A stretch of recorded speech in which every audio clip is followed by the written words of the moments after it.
What up, what up, what up, what up, what up, what up? People. Yes, I do have a little something in here. It's 5 o'clock somewhere, and it's 3:28 right now. All right, without further ado, please like and subscribe to the channel. We are at 180 plus. We're doing relatively, we at 280 plus. We're doing relatively well. Please like and subscribe to the channel. We're going to cover 2 topics that are going to be a little lengthy. That's why it's 2. Then I got a mystery topic for all the non-sports people, ladies per se, kind of like cater to this topic. Men, they talk about it, but it's really, I would say, a more ladies type of topic. So, first 2 topics are going to be about, number 1, FanDuel betting this week, and I'm going to help people out that don't know what to bet or how to bet, or think that they could just bet regularly like it's a regular week and don't know the understanding of what's about to happen this week with the NFL. Second topic is seasonal awards. I want to talk about that. The NFL regular season is coming to an end last week. And I want to talk about seasonal awards and my spill on who I think should get the seasonal awards. And then the last one, like I said, is a mystery topic. So, without further ado, first one, FanDuel betting this week, or DraftKings, or whatever you have, bets for the regular people. So, this week, a lot of teams have something to play for. Not a lot. A little bit of teams have something to play for, and a lot of teams have nothing to play for. A lot of people that don't have nothing to play for, they're players that are fighting for a position to keep their position. They're not starters. They're like second and third string. They're going to be in, and it's going to kind of skew the FanDuel betting in regards to player props and kind of like money line a little bit, but not as much on the money line. It's going to be the player props. So some people might get frustrated because they don't know what teams to place bets on, because some people, the regular average people, don't know all the players. So to not waste your money, I'm going to help you out on what teams that you can place the money on, where you're going to see the same players that you've been seeing all season, unless they're injured. So on the AFC side of things, you have the Ravens, Steelers, and Bengals. Ravens and Steelers are fighting for the division, host a home game. Bengals they have like if I had to put a percentage on it, a 10% chance to get in the playoffs. They need the Jets to beat the Dolphins, and they need the Chiefs to beat the Broncos. But and I'm saying this allegedly, if I'm the Chiefs, I'm letting the Broncos win, because the Bengals is the hottest team I think right now and I know have been playing for playoff push in these last 5 weeks, because their playoff host was done, and they've just been so happily to get in there little by little. But they're still not in. They need help. And like I just told you, they need the Dolphins to lose, and they need the Broncos to lose to get in. And the Chiefs going to sit all their players. And that's going to be one of those things I want y'all to watch out for in the playoffs 3 weeks later on down the road. Chiefs got 20-plus days of rest. That's one of those things where rust over rest is kind of like, I don't know how much rest you need, but Andy Reid's sitting on his players. So, AFC also, I'll just talk about the Broncos. Broncos need to win. All their players will play. Chargers are trying to get the wild card clinch spot. All their players will play. And that's it on the AFC side of things. So the Saturday's games are going to be legit. You can bet on those without a shadow of a doubt. You can bet on those Saturday's games. And you won't have no issues. On Sunday AFC, you're just going to have the Chargers left and the Broncos left, and that's about it. And more than likely they're gonna get put both at 1 o'clock or both at 4 o'clock. I looked at the schedule timing wise, but I didn't go over that in regards to betting. NFC, you have Washington. Washington is playing just basically for a position. They got a wild card spot where they playing for a position. If they want to play the second seed, or if they want to play a lower seed type thing, them and the Rams, they basically playing for the same thing. So Washington will play their players, Rams will play their players. On the NFC side of things, Falcons and Buccaneers are fighting for that NFC South spot. They're fighting for that spot. So both Falcons and Buccaneers, they will play, and they're going to play down to the end. You know, they're trying to win the game. On the NFC also, you have the game of the week, which is the Vikings and the Detroit Lions. Minnesota Vikings, Detroit Lions. All their players will play. Whole game, that's the game. You don't got to worry about it. They're playing for a lot. That game is for the number 1 seed to get a bye. That game is for the road to the playoffs on the NFC side to go through either Detroit or Minnesota. That game is for Coach of the Year, Kevin O'Connell and Dan Campbell. That game has a lot on it. There's a defensive player in that game. It's 2 potential defensive players in that game. It's a lot going on in that game. So that is the game where you should be placing most of your money on if you're doing same game parlays. The over-under is 56.5. I think that score is going to be somewhere around 35 to 28 or 35 to 31. So it's well over 56.5. I think they're going to cover. It's going to be a good game. Sunday night, 8:20 in Detroit. It's going to be a great game. So those are the teams that you should bet on. For me to run them back: Ravens, Steelers, Bengals, Broncos, Chargers in the AFC. The Dolphins might play too, but they're going to play also. So the Dolphins. On the NFC, Washington, Green Bay, Falcons, Buccaneers, Lions, and Vikings. I'm sorry. So there's 6 on the NFC, 5 on the AFC. So you got a relatively 11 teams that you can bet on and don't have an issue. Now, let me tell you, when you place these bets, people, don't place these bets and hype these stats up to be big stats that you're going to need a whole game. Because I'm telling you, although phones are not used on the sideline, these coaches got eyes and ears to know what's going on. And when they go in halftime, let's go to some Sundays games where you are betting on Washington and Green Bay. And Washington is playing the Cowboys this week. And Washington is blowing the walls off the Cowboys before halftime. And Green Bay going to halftime and found out that Washington blowing the walls off of them, and there ain't nothing they can do for our seeding. They're going to pull their players early third quarter or late third quarter. They're going to pull their players. So do not hype your stats up or your touchdowns up on players that's not like touchdowns, players that's not like that. Stats where they got 40, you talk about 100. Don't do that, because players going to get pulled, you're going to be pissed. So watch out for that. That's my tip and my spiel on that. Seasonal awards. MVP, Josh Allen has 3,731 yards, 28 passing touchdowns. He has 531 rushing yards and 12 touchdowns. So that's a total of 40 touchdowns. Lamar Jackson has 3,955 passing yards, 39 touchdowns. He rushed for 852 and 4 rushing TDs for a total of 43 touchdowns. So, Josh Allen is not playing this week. He's going to take a snap to keep his starting streak good, and he's going to sit. Lamar Jackson is playing on Saturday. He's playing for the AFC North, and he's playing because of that. So he's going to put a stamp on his MVP. So if Lamar go in here and give us another 5 touchdowns, let's say he passed for 3 or 4 and he rushed for 1. Well, let's just say he passed for 3 more. That would give him 46 touchdowns. I believe I said, let me go back. Let me see. He has 39 plus, 43. That would give him, if he passed for 3, that would be 46 touchdowns. I did have Josh Allen being the front runner for it.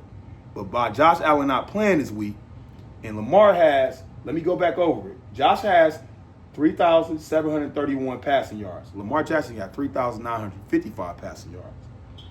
Josh Allen has 28 passing TDs. Lamar Jackson got 39 passing TDs. Josh Allen has 531 rushing yards. Lamar Jackson got 852 rushing yards. The only criteria that Josh Allen is beating Lamar Jackson in is rushing TDs for 12. Lamar has 4. So I'm telling you, if Lamar hang up another 3 passing touchdowns, let's say he run for 1, he get 4. and he already won 2. I don't care about fatigue. Lamar Jackson gonna win that MVP again, and he should win it again. I understand what people are saying. Well, Josh Allen didn't have all the stellar play. Zay Flowers, Rashid Bateman. Okay, Mark Andrews is a stud, but he had an injury he was coming back from. He didn't even start good the first 6 weeks. They was throwing it to the other Isaiah Likely, and all of those was getting the ball in the first 6 games of the season. So Lamar ain't got no studs. He ain't got nobody but Derrick Henry. His wide receivers all right. Them little bitty wide receivers. Them 5'9" to 6 foot wide receivers that can't jump for no ball. They got to get open to get the ball. So, yeah, okay. Josh got Shakir, Dalton Kincaid, Coleman, the rookie. He got Cooper in the middle of the season. You got a bunch of people that, it ain't like that outside of Cooper and Cook in the backfield. But Lamar got the same setup. He got the same setup. Josh did beat Patrick. Lamar lost to Patrick. But Lamar came. Josh did clinch his division early, but he got the Dolphins, the Jets. We don't even want to talk about the Jets, the worst team, the worst put together. I hope they do a 30 for 30 on the Jets with the worst put together team with the highest aspirations since the Eagles dream team with Vince Young. And then they have the Patriots. And I wish Gerard Mayo the best. They need to give him another year, and him and Drake may need to get a better team together. And I think they'll do a little bit better than they did. But back to that, Josh only got a little bit over Lamar.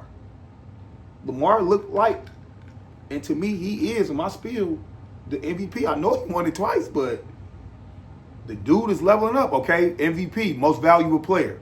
You pull both of them off, they're not going to do nothing. So that's like a stalemate. Lamar has more stats in this. You know what I'm saying? It just, to me, looks like, on my spiel, if I had to vote, Lamar Jackson is the MVP. I don't care what nobody say. He's the MVP. He is the MVP.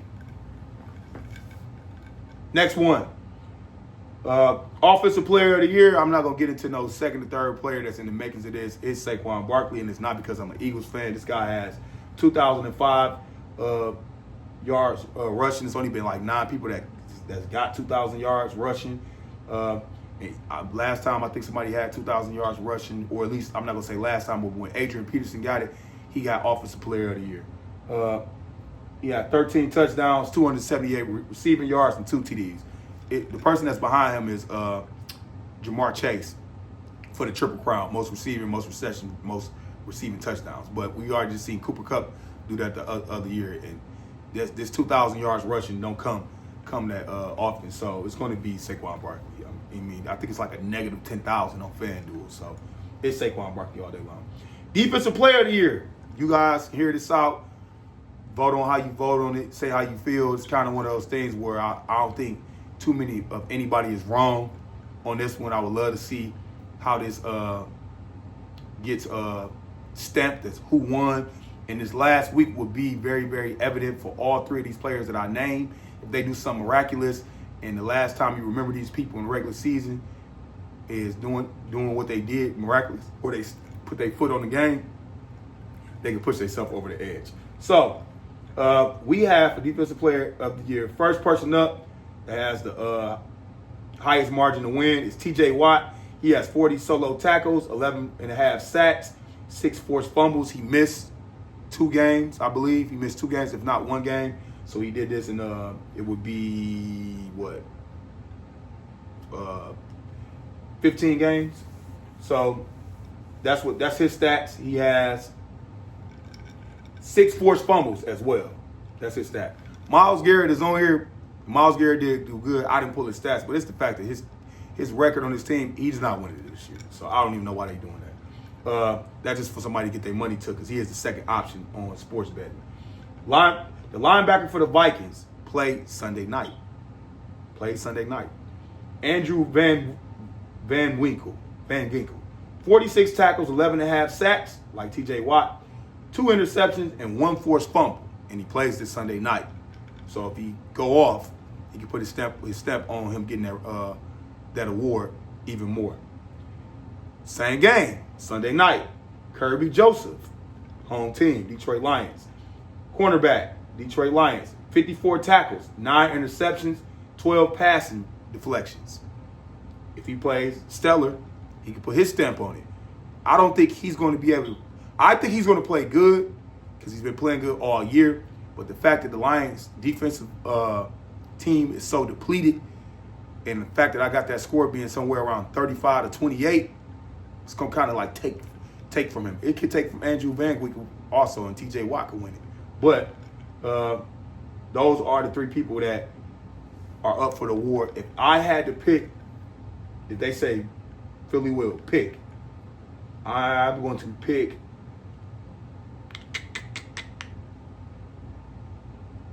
Van Ginkel. I'm going to pick Van Ginkel. Watt has 40 tackles. Van Ginkel has 46 tackles. Watt has 11.5 sacks. Van Ginkel got 11.5 sacks. Watt has 6 forced fumbles. Van Ginkel got 2 interceptions and 1 forced fumble. So I'm going to pick Van Ginkel. Let's go to Kirby Johnson. Kirby got 54 tackles. Van Ginkel got 46 tackles. Kirby got 9 interceptions. Van Ginkel only got 2. Kirby get the ball through at him way more than Van Ginkel, but 9 and 2 is 9 and 2. Kirby got 12 passing deflections, and I can't put that on Van Ginkel because he don't cover every single down. So, being that the Detroit Lions went to the NFC Championship last year, the Vikings was not nothing like that. This year, the Vikings are relatively good. They both got the same record, and the Vikings defense is good under the Flores, who got all that bad press in Miami. They're relatively good. They got a good defense. The Vikings are known to have a good defense. And that good defense has to be a good player amongst some other players, and Van Ginkel is the player. Detroit Lions are not known for having, as of lately, since the injuries, to have a good defense. It's decent, but their defense is the offense putting up points to make you pass all day long. Therefore, Kirby Joseph is going to get more opportunity to put more stats and accolades upon his season. So I'm going to give it to Van Ginkel. Flat out, Van Ginkel. All right, next one. Defensive Rookie of the Year. Jared Verse, linebacker from the Rams, has 35 tackles, 4.5 sacks, 2 forced fumbles. Quinyon Mitchell has 37 tackles, no interceptions, 12 pass deflections. How would I decide on this one without being biased, as I'm an Eagles fan? The Rams record is, I believe, 10-7 or something like that right now. The Eagles is 14-3. I believe that's their record. Let's just say the Eagles had a better record than the Rams. Who has the best defense in the league? It is the Eagles.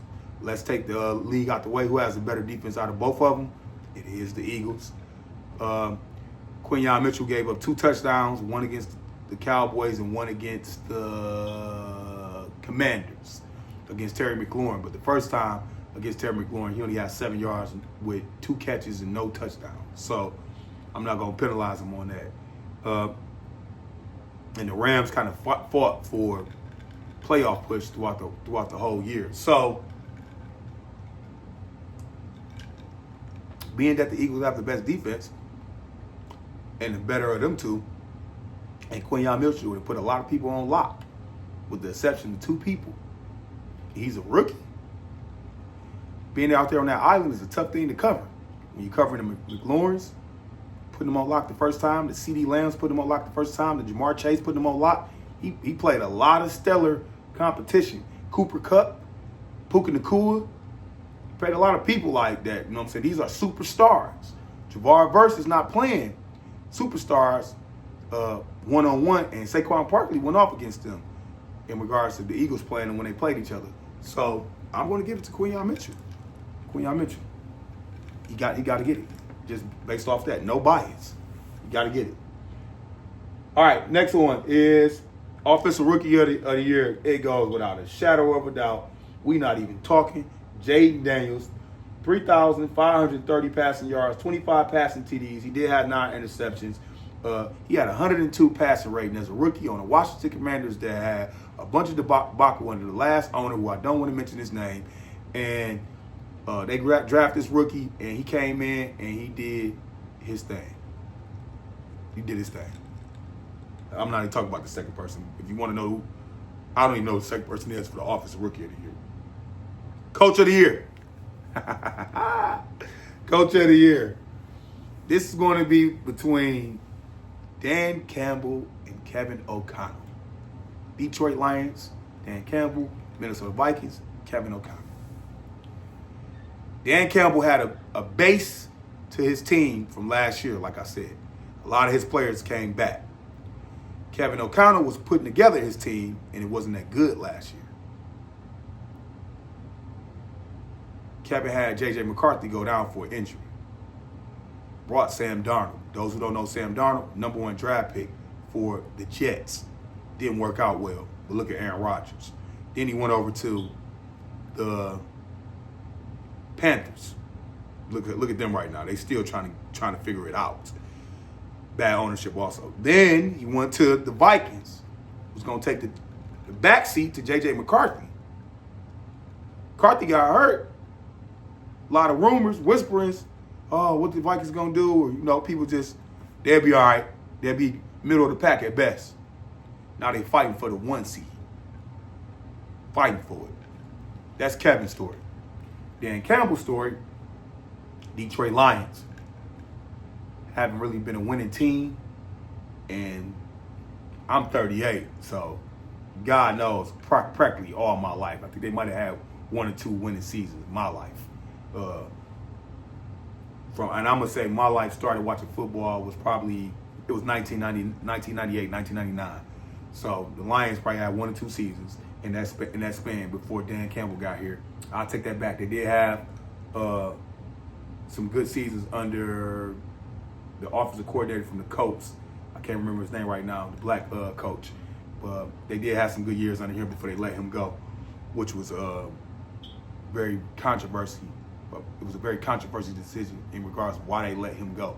But outside of him, the Lions have not been known as a winning team. Dan Campbell came with one of the funniest, greatest speeches. We're going to bite kneecaps and all of that, and people laugh. But that speech was the mere reflection of his leadership and how the team operates under him as a coach. Went all the way to the NFC Championship last year. And had it not been for Dan not kicking field goals, probably would have went to the Super Bowl. And I was scared because I bet against the Lions. This year, come back, go on an 11-game winning streak after losing to the Buccaneers. Front runner for the Coach of the Year before he lost it to the Buffalo Bills. Now he's got a game against the Vikings. He has 14 defensive players hurt, 2 offensive players hurt. His star defensive end got put out the Cowboys game with a knee injury. He played outside of that. He's winning outside of other people getting hurt, on and off. His 2-star running back, Montgomery, is hurt. He's still winning. He does things that are respected by people, especially in Detroit, that other coaches don't do. Like last week, people questioned him about playing against the San Francisco 49ers, and he knew that his team had a gripe about how they did and how they was talking in the NFC Championship. So they had a point to prove, and they wanted to get their lick back. So he made sure they got their lick back, and he ain't pulled nobody. And I give him accolades on that, being that I got Nick Sirianni, Jeffrey Lurie, and Howie Roseman not playing Saquon Barkley to get his record. I know if Dan Campbell was the coach, Saquon Barkley would have got that record. So it's a tie between them. Now, on the line, I just told y'all Sunday night, you got the #1 seed. You have the road through the playoffs on the NFC coming through whichever one win. You got the defensive player, Joseph Van Ginkel. You got a lot on the line Sunday. A lot on the line. Coach of the Year, Defensive Player of the Year, #1 seed with a bye, roll through the playoffs going through whoever wins. It's a lot on the line Sunday. Those are my stories for Coach of the Year. What I'm going to tell you is, my spiel is whoever wins Sunday, that's who deserves it. That's who deserves it. all day long. I gave you both stories. That's who deserves it, without a shadow of a doubt. And Minnesota fans, if you're watching, you can't deny that that's not the truth unless you're being biased. Detroit fans, you can't deny that that's not the truth unless you're being biased. Both coaches got a story. Both coaches had an organization that wasn't known for too much of this, too much of nothing.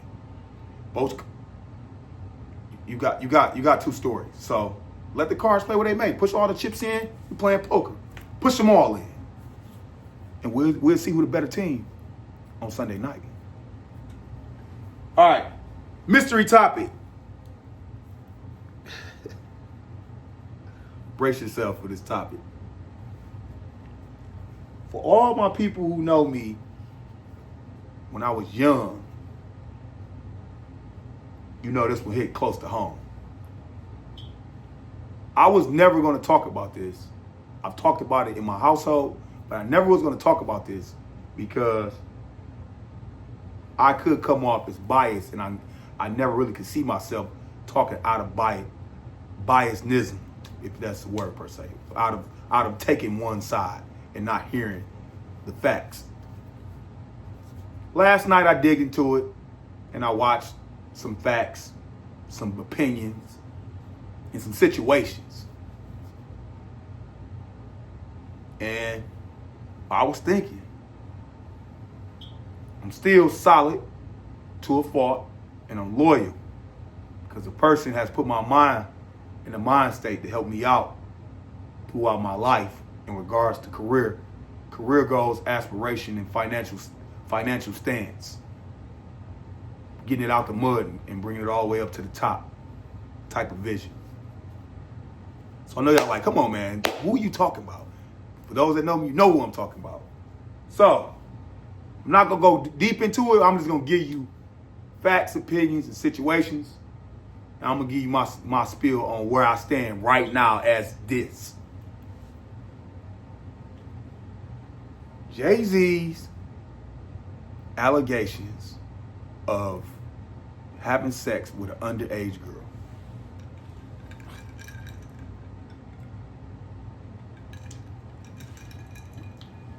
Backstory to people that don't know me from the YouTube world, Instagram, Facebook, and TikTok. I was a Jay-Z fan at my 12th grade. I'm sorry, my 7th grade year when Walkmans was out. Some of you don't know nothing about Walkmans. I was a Jay-Z fan, still a Jay-Z fan, will always be a Jay-Z fan. I was a Jay-Z fan. I was one of those fans as a kid. I had posters in my room, pause. But you know, I had posters in my room. Every album, S. Carter's, Rockaware, you name it. I was drinking Douce to this day. I was drinking Belvedere back in the day. It's you name it. Jay-Z fan. I can go album for album, track for track, verse for verse, chorus for chorus, in reverse. You name it. You name it. So that's my story, my backline story with this. Now, Jay-Z got allegations of having sex with an underage girl that was after the MTV Awards in 2000 at Puff Daddy's house, allegedly. All of this stuff is allegedly. I have no facts. I'm just giving you all alleged information. I do not want to be sued by any of this. I'm only talking about it because people are saying that you need to talk about it, and it's eating at me because of the situation. So I'm just going to give you some things to think about. When it went out, you go on Twitter and look and see that this is allegedly his mother, Beyonce's mother went on there and liked the status, the Twitter status of Jay-Z having allegations, liked it. Then it came out allegedly that she said her page was hacked. That don't look good. Then you have the Mufasa red carpet premiere where Beyonce and Blue Ivy was in this new Lion King movie as they was in the last remake. And you can look and you can read into body language. Beyonce's facial expressions kind of looks like something. Jay-Z's more now linked towards with the mother, and he's with the family, but it's more so like towards with the mother. I don't know if that's for publicity, and it looks like it was a PR move because that red carpet was the day after the allegations came out. It's the day after. He came out and put his statement out. He had a very long statement. Red carpet was the next day. And I'm looking at it to where, okay, the girl said she was drugged. She said it was she had this case already out years back. And she had it as listed as Celebrity A. Now it's out. Celebrity A is Jay-Z. She went to a party, got into this is allegedly, she got seen Puff Daddy's driver. Driver allegedly said, "You look like the type." Went to the party, took a drink, started feeling delusional, worry, laid down. Celebrity A was allegedly Jay-Z, came into the room, did something, had sexual intercourse with her, forced, allegedly, while Celebrity B was looking. Celebrity B is a female. We don't know what female it is. People are alleging it to be this person and that person. I'm not saying that because I'll tell you why later on. But that's that. Now to go to Jay-Z's side of the story, Jay-Z said he wasn't at Puffy's house. He was at an after party. The young woman says she got up after it was over with, ran outside, and her daddy was out there. And they said that doesn't add up because when she did an interview for NBC, allegedly, they went up to her daddy out of nowhere and with cameras and asked him what he had to say. He didn't even know nothing about the situation.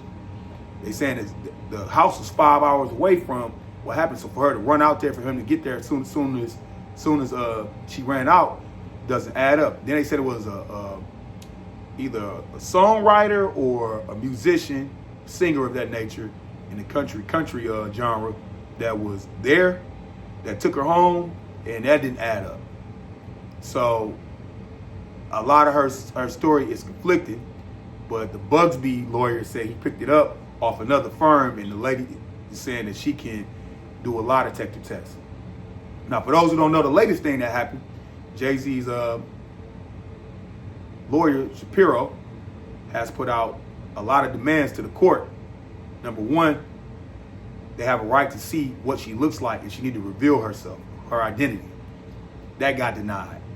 Judge said, as of right now, we're going to protect it in fear of retaliation, but we'll get back to that later on down the line. They put a motion to dismiss because it's been so long, far-fetched, and it's a law, I guess, in New York where it had got introduced after this happened. So they shouldn't be getting charged, so to speak, with that. That got denied. And then it was also alleged that the judge is telling Jay-Z's legal team that they need to pipe down with what they're saying about the young lady, Bugsby's legal team, with trying, I guess, tarnish who he is, because it's not looking good on their side by doing that. So that's all that I've seen and heard. Yeah, they talking about other celebrities that Jay could have did something with. I'm not getting into that. I'll let y'all do y'all homework on that, although I heard it. My spiel on this right now is the way that Jay-Z came out and the way he said what he said is one thing. My second spiel is, when R. Kelly had these allegations was following him. They would follow him, young girls. It just kept following. It never stopped. Once it got out, after the videotape, it kept following him. Then it stopped for a minute when he dropped some good tracks that blew the world up virally. Then it came back again. Michael Jackson, rest in peace, Michael Jackson. His fame, he has the number one famous person in the world. He had his case, it stopped, he beat it, stopped, came back again. Jay-Z has some other things that they saying with kids. I'm gonna just say that. He doesn't, I don't hear because now it's getting to the point where I'm getting upset where people are saying that same sex is happening. I don't believe that at all. Now I think y'all just throwing crap on top of crap on top of crap on top of crap. So all I'm saying is, if the pattern of behavior is repeated and it keeps coming out over years and years of time, like it did with Puffy and the Puffy parties and all other stuff with Puffy, the Kim, the J-Lo, the Cassie, if it keeps coming and coming and coming and coming and coming and coming, then it's you. It's one of those things where I like to tell people, if you say this person crazy and that person crazy and that person crazy and that person crazy, it might be that you crazy. So it's not, that hasn't killed no same-sex allegations, period. No underage girls here and there they try to put up there, but nothing that has any facts. No anything to say that he's doing that. So his statement and why he came out so passionately, he pissed, and I would be pissed too. I would be pissed too. So my spiel right now, for what it's worth, with the choppy stuff in her story, allegedly, because I'm saying allegedly, but this is what I'm hearing, the choppyism, not going after him immediately. If somebody did that, I'm going after him immediately. I don't care about celebrity status. I'm going after him immediately. If I went after him immediately, it would give me more leg to stand on later on down the line when now all this stuff come out. And she did, to a certain extent, try to do something with the first firm. It just hit a down spurt. But long story short, I don't see a pattern of behavior, or haven't seen a pattern of behavior with Jay-Z doing this. I don't believe it as far as the same-sex allegations. I'm not trying to offend any culture. I'm just saying I don't believe it. And I'm saying right now, as it stands, until we have some substantial amount of evidence to say he did it, he ain't do it. Flat out. Flat out. He's innocent until proven guilty. And right now, I'm taking the stance that he didn't do it. See, this is the thing. Black culture, our culture, you're not supposed to just pull people down, As soon as bad press get out, I told you. Don't do that. Don't do that. I am a living testament in my story of my life that you cannot put bad stuff on people, because when it come out and it's not right, you look stupid.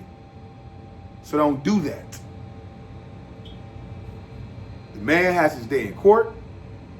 He's innocent until proven guilty. He doesn't have a pattern of behavior, and I don't believe it without facts. That's my spiel on that. Like I tell y'all, I'm Philly Will all day, every day, and twice on Sundays, and I'm out.